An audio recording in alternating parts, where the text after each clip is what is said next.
મારું નામ સાઈબા પટેલ છે. હું ઓસ્ટ્રેલિયાથી આવી છું અને મેં લેસિક ઓપરેશન કરાવ્યું છે ડૉક્ટર સચદેવ પાસે, ડૉક્ટર સચદેવ મેક્સ વિઝન હોસ્પિટલમાં. મને રિયલી ગુડ એક્સપિરિયન્સ રહ્યું છે અહીંયા.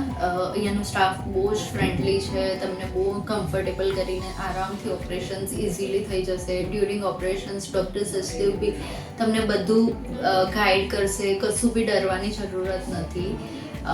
હું એઝ અ મધર મારે બધાને પોતાના પર્સનલ રીઝન્સ હોય લેસિક કરાવવાનું. મારું પોતાનું એવું હતું કે હું મધર છું અને આપણે જ્યારે કોઈક વાર લેન્સ પહેરવું પડે તો એઝ અ મધર ડિફિકલ્ટી થાય, તો એની કરતાં લેસિક ઓપરેશન્સ બહુ ઇઝીલી થઈ ગયું અને લાઈફ ટાઈમ માટે બેસ્ટ ગિફ્ટ થઈ ગયું મારી માટે. સો હું પ્રિફર કરીશ બધાને કે એકવાર વિઝિટ કરજો ડૉક્ટર સચદેવ મેક્સ વિઝન હોસ્પિટલમાં. અહીંયાનો સ્ટાફ રિયલી ગુડ છે, તમને બહુ જ બધી હેલ્પ કરશે. Thank you.